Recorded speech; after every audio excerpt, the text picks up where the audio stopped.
Shrimad Bhagavad Gita chapter 6 श्लोक 1। जो कर्मफल का आश्रय त्याग कर कर्तव्य कर्म करता है वही सन्यासी और वही योगी है। अग्नि का स्पर्श नहीं करने वाला अर्थात अग्निहोत्रादि कर्मों को त्याग देने वाला और कर्मों का परित्याग करने वाला नहीं। तात्पर्य: यहाँ भगवान श्री कृष्ण अपने सखा एवं शिष्य के सामने सन्यासी और योगी की व्याख्या कर रहे हैं। दोनों में फर्क क्या होता है? सन्यासी गृहस्थ्रम के अग्निहोत्रादि कर्म तथा संसारिक निज गृह परिवार के कर्मों का त्याग कर अपने जीवन का शेष समय प्रभु भजन में तथा लोक कल्याण में कर्मों में बिताता है। सन्यासी को अग्नि स्पर्श तक करना मना है। वह अपने लिए अपने हाथ से भोजन भी नहीं पका सकता है। उनको अपने जीवन की निवृत्ति के लिए गृहस्थों के घर पर भिक्षा के लिए जाना होता है। वही गैरिक वस्त्र धारण करता है। यहाँ भगवान श्री कृष्ण बतला रहे हैं कि जो व्यक्ति उक्त प्रकार के संन्यास जीवन प्रणाली को न अपनाकर गृहस्थाश्रम में रहते हैं, इस प्रकार कर्मों को करता है कि अपने कर्मों के फल से वह अनाश्रित रहे, अर्थात कर्म फल से उसे बंधन में न डाले, तो वह गृहस्थ पुरुष अग्निहोत्रादि सभी गृहस्थ कर्मों को करता हुआ भी सन्यासी और योगी है। केवल अग्नि स्पर्श न करने वाला गैरिक वस्त्र या अन्य वेशभूषादि धारण कर स्वयं कोई कर्म न कर आलसी अकर्मण्य होकर गृहस्थों के ऊपर अपनी उदर पूर्ति एवं वस्त्रादि अन्य अवस्थाओं की पूर्ति के नियमित भार स्वरूप निर्भर करने वाला व्यक्ति सन्यासी और योगी नहीं है। विवेक पूर्वक दुराग्रह या पूर्वाग्रह भाव रहित होकर चिंतन करने पर यह स्पष्ट हो जाता है कि जो सन्यासी है वह योगी भी है। पूर्ण त्याग तो सब संभव है जब न केवल उपयुक्त स्थूल माया का त्याग करे बल्कि अंतर सूक्ष्म माया मन को त्याग कर अपने चेतन स्वरूप के स्थित होकर आत्म चेतना को परमात्मा में सदैव योगयुक्त से जोड़ रखें। इस महान कार्य को सद्गुरु शरणागत योग के साधन द्वारा कोई महापुरुष की कर सकता है। अतः सन्यासी एवं कर्म योग के सिद्धांत और क्रियात्मक व्यवहार का ज्ञान पूर्ण गुरु की शरण में जाकर योग साधना अभ्यास करने से होता है। सभी को वैसा करना उचित है। श्लोक 2। हे अर्जुन, जिसे सन्यास कहते हैं उसे ही तू योग समझ। संकल्प त्याग बिना कोई भी योगी नहीं होता। तात्पर्य: भगवान श्री कृष्ण या सन्यास और योग की समानता दिखला रहे हैं। सन्यास में गृहस्थाश्रम के सारे कार्य व्यवहार को त्याग देना होता है और मन को सूक्ष्म माया है इसका भी त्याग कर आत्मा स्वरूप को प्राप्त कर आत्म चेतना को परमात्मा में योगयुक्त द्वारा जोड़कर परमानंद परम शांति का अनुभव करना होता है। सन्यास का अर्थ ही है साम्यक त्याग यानी पूर्ण त्याग। यह तभी होता है जब सन्यास व्रतधारी पुरुष जातिक कर्तव्य कर्मों और निज मन का भी त्याग कर अनहर्ष परमात्मा के सुमरन भजन में परमात्मा के आधार पर स्थित होकर जीवन मुक्त अवस्था को प्राप्त कर लेता है। योग एक चेतन विज्ञान है जिसके द्वारा साधक अपनी चेतना इंद्रियां अपने प्राण अपने अंतकरण शरीर स्वस्थ अष्ट चक्र एवं नव द्वारा के पृथक कर परमात्मा में जोड़कर सदा आनंदोपभोग करता हुआ भी अपने विधित कर्मों को करता रहता है। संकल्प के त्याग का संकेत इस श्लोक में किया गया है। मन का स्वभाव संकल्प विकल्प का है। जब मन में मंडल से चेतन आत्म चेतना को गुरु विधान के पृथक कर लिया जाता है तब स्वयं मन का कार्य संकल्प विकल्प का नियंतांत अभाव हो जाता है। श्लोक 3। मननशील योग की इच्छा करने वाले व्यक्ति के लिए कर्म की कारण कहा गया है और योगारूढ़ व्यक्ति के लिए कर्म का त्याग ही कारण कहा गया है। तात्पर्य: जो व्यक्ति योग अर्थात आत्मा परमात्मा का मिलन अर्थात जोड़ की इच्छा रखता है उसे योगाभ्यास रूप कर्तव्य कर्म करना आवश्यक है।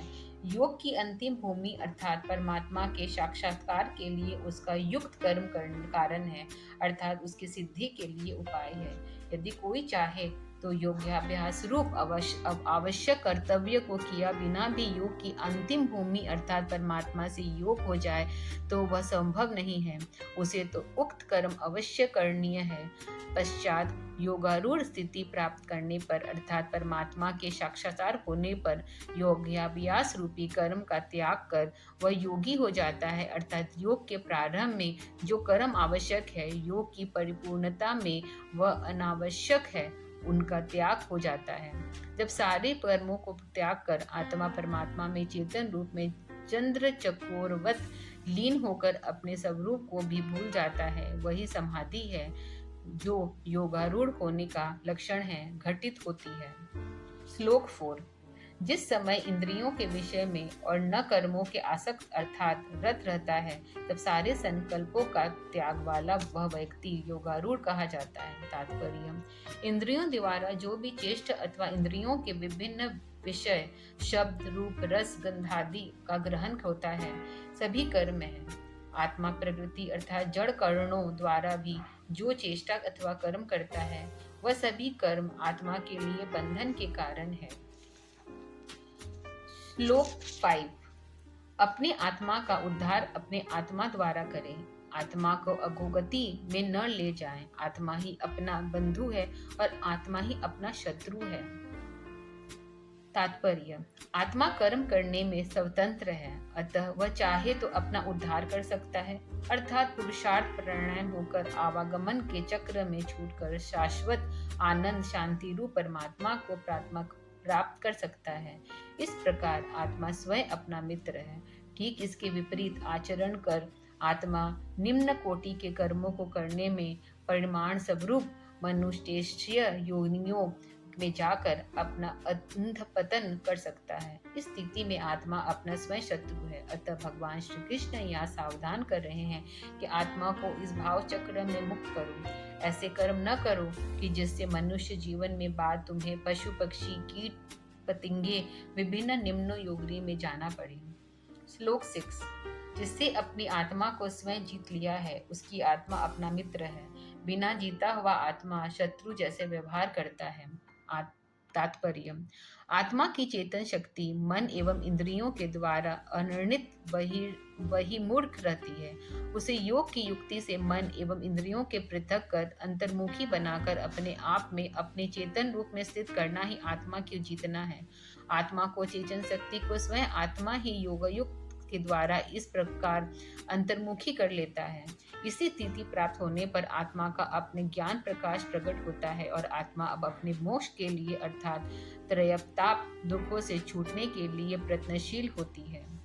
श्लोक 7। जिसका आत्मा जीत लिया चुका है, उसे सर्दी गर्मी सुख दुख आदि द्वंद्वों एवं मान अपमान के प्रशांत चित्त वाले पुरुष में परमात्मा अच्छी तरह स्थित है। तात्पर्य: पूर्वोक्त युक्ति से जिसने अपनी आत्मशक्ति को अंतर्मुखी कर लिया है, जिसने अपने नियंत्रण कर रखा है, उसे शीत उषा सुख दुख आदि द्वंद्व तथा सम्मान एवं तिरस्कार विचलित नहीं करते।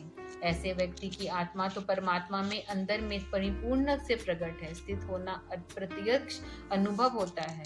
आत्मशक्ति में मन एवं इंद्रियों के पृथक हो अंतर्मुखी होकर अपने आप से सिमट कर स्थित हो जाते हैं। उसे बाध्य किसी प्रकार से उक्त द्वंद्वों का ज्ञान नहीं होता,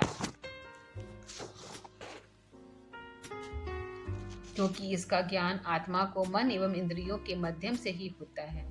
इसमें आत्मा का स्पर्श समाप्त हो जाने पर बाहरी सुख सुखादि द्वंद्वों के वर्तमान रहते पर भी आत्मा तक उसकी अनुभूति नहीं हो पाती। श्लोक 8। जो इंद्रियजित है, जिसका कूटस्थ अर्थात अपरिवर्तनशील विकार रहित आत्मज्ञान ज्ञान विज्ञान से तृप्त हो चुका है, वह परमात्मा से युक्त अर्थात जुड़ा हुआ योगी कहा जाता है। उसके लिए मिट्टी पत्थर तथा स्वर्ण समान ही है। तात्पर्य: इंद्रियां योग की युक्ति से वर्षतीर्णी होती है। आत्मा चेतन एवं कुटस्थ है, इसमें कोई विकार अथवा परिणाम नहीं होता, एक चेतन स्वरूप वाला है। जब आत्मा का परमात्मा के साथ योग हो जाता है, तब आत्मा के अंदर असीम ज्ञान विज्ञान का स्रोत उमड़ पड़ता है। उस स्थिति में आत्मा आनंद के भासागर में निग्न हो जाती है। वह पूर्णता तृप्त हो जाती है, वह आप्तकाम हो जाता है। अब उसकी दृष्टि में स्वर्ग का मूल्य, रत्नादि का मूल्य, मिट्टी अर्थात पत्थर जैसी साधारण वस्तुओं के मूल्य से अधिक नहीं रह जाता। श्लोक 9। जो व्यक्ति सुंदर हृदय, भाव संपन्न, मित्र शत्रु पक्षपात रहित, मध्य में स्थित, द्वेष रहने वाला, प्रिय संबंधी, सज्जनों एवं पापियों से समान भाव रखने वाला है, वह असाधारण अर्थात महान पुरुष है। तात्पर्य: साधारण व्यक्ति अपने उपकार करने वाले, अपने मित्र, अपने शत्रु, उदासीन, द्वेषी मनुष्यों के साथ एक समान व्यवहार नहीं करते। मित्रों के प्रति स्वभाव एवं शत्रुओं के प्रति दुर्भाव अपने हृदय में होता है, किंतु जो व्यक्ति परमात्मा को प्राप्त कर चुका है, उसके दृष्टि में अच्छे बुरे समान रूप में नग्न रहते हैं, क्योंकि उसके लिए तो सर्वोत्तम उसका परम प्रिय परमात्मा ही है, जिससे निमिष मात्र के लिए भी वह अपनी आत्मा को पृथक नहीं रखना चाहता है, न रखता है। श्लोक 10। योगी अकेला चित्त तथा आत्मा को संयत कर आशा रहित होकर शरीर के लिए आवश्यक मात्र वस्तुओं का संग्रह करता हुआ एकांत में रहकर निरंतर आत्मा को परमात्मा के साथ जोड़े। तात्पर्य: यहाँ भगवान श्री कृष्ण योग साधना के लिए यह व्यवस्था देने की वह एकांत स्थान में रहे। चित्रवृत्ति का योगाभ्यास द्वारा निरोध करता हुआ आत्मचेतना को अंतर्मुखी करे। शरीर निर्वाह के लिए उतनी ही वस्तु रखे जितनी ही अत्यंत आवश्यकता हो। संसारिक वस्तुओं अथवा व्यक्तियों की आशा न करे। इस प्रकार रहता हुआ साधक अपनी आत्मा को निरंतर परमात्मा में जोड़े। आत्मा की चेतन शक्ति में मन, बुद्धि, चित्त, अहंकार तथा इंद्रियों के पृथक रहने की युक्ति गुरु द्वारा प्राप्त होती है। जब आत्मा और संबंध उक्त इंद्रियां स्थूल एवं सूक्ष्म प्राकृतिक तत्वों से नहीं रह जाता, तब आत्मा अपने चेतन रूप में स्थित होता है। योग की भाषा में इसे ही तुरीयावस्था कहते हैं। इसके पश्चात गुरु विधान से आत्मा की चेतन शक्ति को परमात्मा में जोड़ा जाता है। अतः परमात्मा की प्राप्ति के लिए एकांत में रहकर गुरु विधान से निरंतर योगाभ्यास करे, यही उपदेश है। श्लोक 11। अपना आसन पवित्र भूमि में स्थित कर, जो न अधिक ऊंचा हो न अधिक नीचा हो, इससे क्रम कुशा मृगचर्म तथा वस्त्र बिछाए गए हो। तात्पर्य: योग साधना के लिए यहाँ स्थान और आसन के विषय में बतलाया गया है। आसन पवित्र भूमि पर हो, स्थित हो, हिलने डुलने वाला न हो, न अधिक ऊंचा हो न अधिक नीचा हो, मध्यम ऊंचाई का हो। इसके लिए निचले भाग में कुश बिछाया गया हो, उसके ऊपर मृग अर्थात व्याघ्र का चर्म हो, इस पर साफ सुथरा सफेद कव्य वस्त्र बिछाया हो। ऐसे ही आसन पर स्थित बैठकर साधन गुरु विधान के योग का अभ्यास करें। श्लोक 12। आत्मा को शुद्धि के लिए वहां आसन पर बैठकर चित्त और इंद्रियों की क्रियाओं को नियंत्रित कर मन को एकाग्र करके योग का अभ्यास करें। तात्पर्य: पवित्र भूमि में उक्त प्रकार के बिछाए गए आसन पर बैठकर चित्त में उठने वाले वितृत्व का विरोध करें, इंद्रियों की क्रियाशील होने के रोकें। आत्मा को चेतन शक्ति को इंद्रियां, मन, बुद्धि, चित्त, अहंकार से हटाकर अंतर्मुखी करें। जब तक आत्मा शक्ति अंतर्कारण का तथा इंद्रियों के साथ विमुख रहती है, तब तक आत्मा अपने शुद्ध चेतन रूप में नहीं रहता, वह प्रकृति के साथ रहता है। वही आत्मा की अशुद्ध अवस्था है। जब इंद्रिय अंतकरण एवं बाह्य जगत से मुड़कर आत्मा को चैतन्य अंतर्मुखी होकर आत्मा के अंदर ही सिमट कर स्थित होता है, वही आत्मा अपने चेतन रूप अवस्था में समभाविक शुद्ध रूप में स्थित होता है। परमात्मा की प्राप्ति के लिए आत्मा का अपने शुद्ध चेतन रूप में स्थित होना अत्यंत आवश्यक है, क्योंकि परमात्मा भी चेतन है। श्लोक 13। शरीर, गर्दन और सिर को एक सीधे में निश्चल एवं स्थित रखकर अपनी नासिका के अग्रभाग को देखते हुए अन्य दिशाओं को न देखता हुआ। श्लोक 14। आत्मा को अच्छी तरह शांत कर निर्भीक होकर ब्रह्मचर्य व्रत में स्थित होकर मन को संयम करके मुझ में चित्त लगाकर मुझ में ही अपना सर्वस्व समझकर स्थित होवे।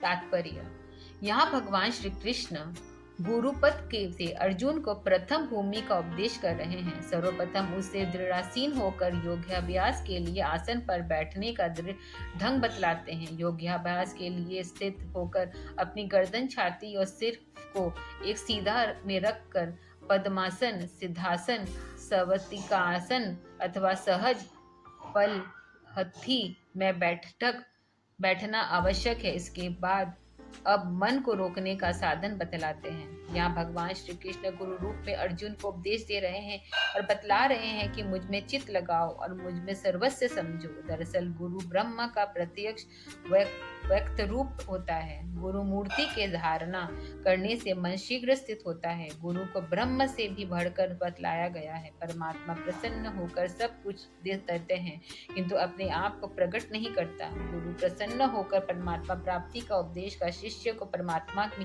प्राप्ति कर देते हैं। इस भाव से गुरु को परमात्मा से बढ़कर संत वाणी के में बतलाया गया है। अतः गुरु को सर्वस्व समझकर उसकी सेवा सत्संग स्मरण निरंतर करने से शिष्य का कल्याण है। इसी भाव को भगवान श्री कृष्ण अर्जुन के सामने प्रकट कर रहे हैं। श्लोक 15। इस प्रकार सदा आत्मा को परमात्मा में जोड़ना हुआ निश्चय मन वाला योगी मोक्ष की परम शांति को मेरी तरह प्राप्त करता है। तात्पर्य, भगवान श्री कृष्ण या अर्जुन को बतला रहे हैं कि इस प्रकार मन को स्थित कर पश्चात अन्य भूमियों की साधना द्वारा प्राप्ति कर सदा आत्मा को परमात्मा में जोड़ने वाला योगी वैसे ही मुक्तिजनिक शांति को प्राप्त करता है। ये शांति वह स्वयं गुरु रूप में प्राप्त कर चुके हैं। कहने का भाव यह है कि शिष्य गुरु प्रदेश से योगाभ्यास कर उसी स्थिति को प्राप्त करता है जो योग की सर्वोत्तम स्थिति तब गुरु को प्राप्त है।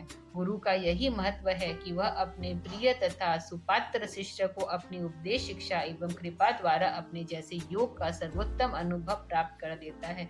अतः गुरु महान है, सर्वोपरि है। जय गुरु। कल हम आगे का चैप्टर 6 कंटिन्यू करेंगे।